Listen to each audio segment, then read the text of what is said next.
Hi everyone, good morning.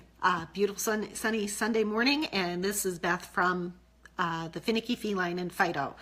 And I just want to take a minute this morning and talk about an incident we had at a client home this morning.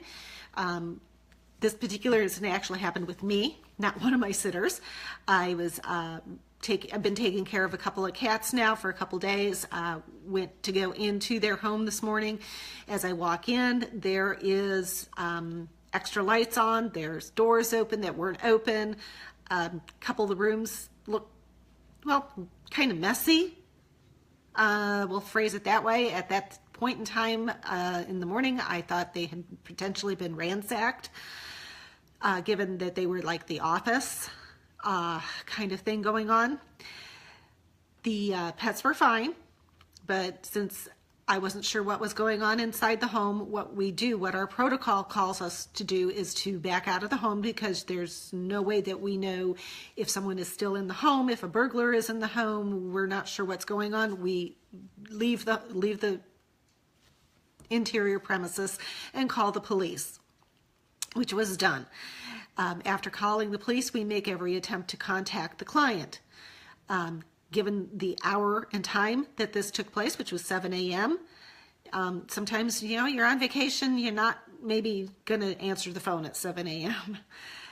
In this particular case, our client did answer the phone, and lucky for them, they did, because what had actually happened is they are actually traveling with a baby, and their flight had been delayed. They were traveling to see her mom, and then they had a layover here in Cleveland, which they actually live here in Cleveland, and then they were to continue on to their vacation.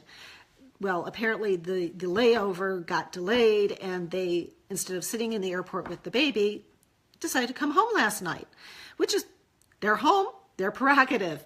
No problem there. What they forgot to do was to notify us that, number one, that they were home, and number two, to leave a note on our log that they had actually stopped in and had spent a couple of hours at home, as opposed to sitting in the airport with the baby.